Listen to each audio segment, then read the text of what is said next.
Sveiki, esu Tomas, čia su kaip geradaris esu 5 kartą, ar kaip? Man geradaris yra žmogus, kuris nori kažkuo dalintis ar daryti kažkam gerą, nepriverstinai, o iš savo noro, iš savo vidaus ir savo širdies.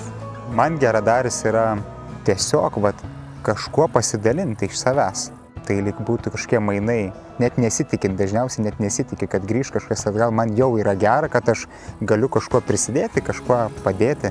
Ir tai man jau suteikia tas geras emocijas.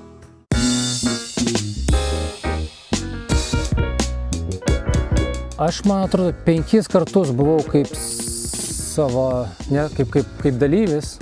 Ir geradarystė žymiai įdomiau, nes geradarį iš karto priima į komandą ir mes kartu kūrėm kitiems šventę, mes darom kažką įdomaus, naudingo ir kas nori būti tarp žmonių ir pajausti tą komandos dvasią, tai labai rekomenduoju.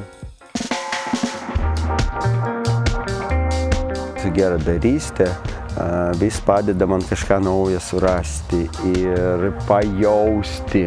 Ir aš stebiuosi, kiek galima čia išmokti. Šitą kamuoliuką galiu pradaiginti paprasčiausia rankos paimu. Stipriai. Opa! Taip pat masteriuose aš vedu dar ir mankštas. Tai vadinasi tiesiog ateik. Kiti klausia, kas, kaip, ko tenai. Sakau, paprasčiausia, tiesiog ateik ir pamatysit.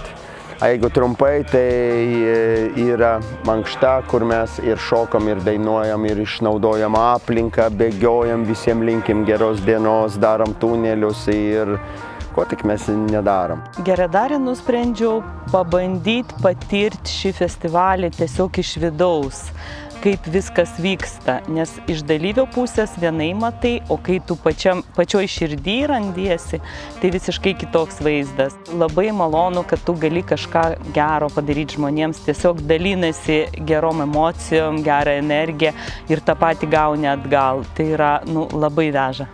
Pajutau pilnatvės jausmą, tą davimą ir kuomet duodu, jaučiu, kad dvigubai gaunu. Tai kažkiek net ir savanaudiškai tai skamba, bet labai gera duoti. Tų tikrų emocijų, tų apsikabinimų, to žvilgsnio, tų šypsenų labai pasiilgi per metus, užtat kiekvieną kartą norisi vis atvažiuoti ir atvažiuoti.